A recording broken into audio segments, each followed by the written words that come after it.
হরি বল। নিতাই গৌর হরি বল। উপস্থিত শ্রদ্ধেয় গৌর ভক্ত এবং কৃষ্ণ ভক্ত, গৌর ভক্ত বাবা এবং আমার ভক্তিমতী মায়েরা, আসরঙ্গনে দাদা ভাই দিদি ভাই, সকলেরই চরণে জানা সর্বপ্রথমে আমার অসংখ্য অসংখ্য ভক্তিপূর্ণ দণ্ডবত প্রণাম। মানুষ বেটা চলে যান শুনে কি আর না পালে থাকেন। অক্ষম অযোগ্য ভজনবিহীন সাধন শূন্য দেহ আমার, না আছে বিদ্যা, না আছে বুদ্ধি, না আছে রে বাবা, না আছে রে মা আপনাদের মতো কৃষ্ণ ভক্তের ভক্তি। তো ভক্ত আসলে দাঁড়াইছি, দণ্ডায় মান হয়েছি ভক্তের কৃপা হে কেবল, ভক্তের কৃপা ভক্তের করুণা ব্যতীত কখনো ভগবানের কৃপা করুণা হতে পারে। তো যাই হোক, আপনাদের মতো মহতের কৃপায়, সাধকের কৃপায়, বৈষ্ণবের কৃপায় শ্রীবাস অঙ্গনে আমার মতো আরাধম দাঁড়িয়েছি। তো যেটুকুই হবে ভক্তির কৃপালয় হবে। তো লীলা স্মরণের বিষয়বস্তু, ইতিপূর্বে যে লীলাটি আপনারা সাধন করলেন সেটা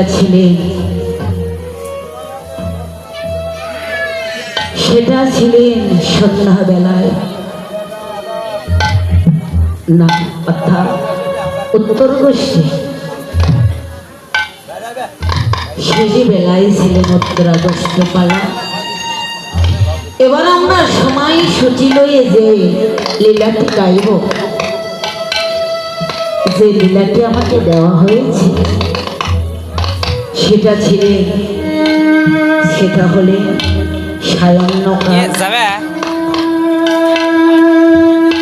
সায়ন্নকালের লীলা হলে শ্রীকৃষ্ণের রূপ বর্ণনা এবং অনুরাগ, অর্থাৎ রাধারানীর রূপ দর্শন এবং অনুরাগ হৃদয়ে আকর্ষণ। তো বাবারে মারে গোবিন্দের রূপের বর্ণনা, যেটা চতুর্মুখী ব্রহ্মা, যারা 4টি বদনে বলে কখনো শেষ করতে পারে, যিনি পঞ্চানন, যার 5টি মাথা, যার 5টি বদন, সেও কখনো গোবিন্দের রূপ বর্ণনা করতে পারে।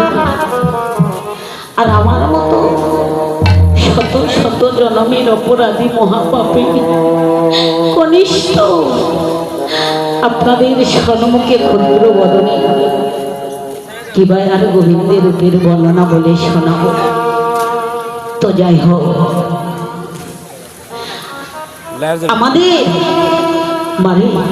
আমাদের নিজেদের পেছনটা আমরা নিজেরাই দর্শন করতে পারি না, গোবিন্দের রূপের বর্ণনা আর কিবা বলিব। তো যাই হোক, মহাজনের কিছু পদ লই, বৈষ্ণবের কিছু শাস্ত্র লই, ভক্তের কৃপা লই, যেটুকুই হবে আপনাদের মতো বৈষ্ণবের কৃপাই হবে। তো রূপ লীলা বর্ণনা হবে। তো ততটুকু বললে রূপ কাহাকে বলে, গোবিন্দের রূপ কাহাকে বলে? তো মহাজন বৈষ্ণব বললে জগতে কি জগতে যেটা মানুষের প্রকৃত রূপ তাহাকে রূপ বলে, তাহাকেই রূপ বলে।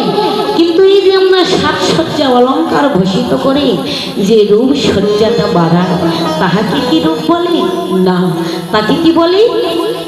রূপের শোভা মাত্র। তত্ত্বজ্ঞ কলম দিয়ে জানালেন এই পৃথিবীতে যত বৃক্ষদয় আছে, বৃক্ষের পাতাগুলো যদি কাগজ করা যায়,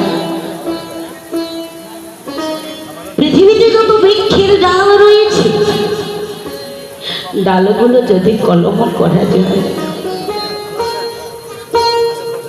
পৃথিবীতে যত জলাশয় আছে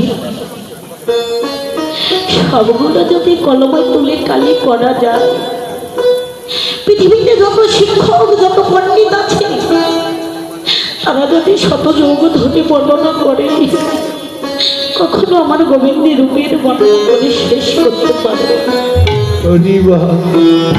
আর আমরা তো সাধারণত মানব যে অরাধমাজি আমার এই ক্ষুদ্র বদনে কিবা রূপের বর্ণনা শোনাবো রে মা বাবা। তো যেটুকুই হবে আপনাদের কৃপায় ঘরে হবে, এরই মধ্যে যদি ভুল ধরাধরি হয় তাহলে জগতে কিছুই থাকবে না, কিছুই পাবেন না। ভক্তের কৃপাই কেবল, শাস্ত্রে বললেন মহতের কৃপা বিনে কার্য সিদ্ধি নয়, সংসার মায়া দূরে রহ, সংসার না যায় ক্ষয়। তো বাবা এরই মাধ্যমে অনেক ভুল ত্রুটি অসভাস হবে, আপনারা সবাঙ্গলে অপরাধ ক্ষমা দৃষ্টি মার্জনই করে। তো এ লীলা স্মরণেই জীবের ভজন, এ লীলা সাধন করিবা মাত্রেই জীবের ভজন। যে যত বেশি করে স্মরণ করিবে ভগবান তার অন্তরে তত শরণাগত দান করিবে, যে যত ভাবনা করিবে ভগবান তার অন্তরে তত ভাবনার উদয় করে দিবে। তো আজকে লীলা স্মরণকারী আর লীলা হরে কৃষ্ণ দাদা জয় রাধা। তো যত বেশি করে স্মরণ করিবে ভগবান তার অন্তরে তত দান করিবে। তো লীলা স্মরণে জীবের ভজন, আজকে লীলা স্মরণকারী আর লীলা সাধনকারী। লীলা স্মরণে শ্রীমান মহাপ্রভু আর লীলা সাধনে যত আমার গৌর অনুরাগী বৈষ্ণব ভক্ত।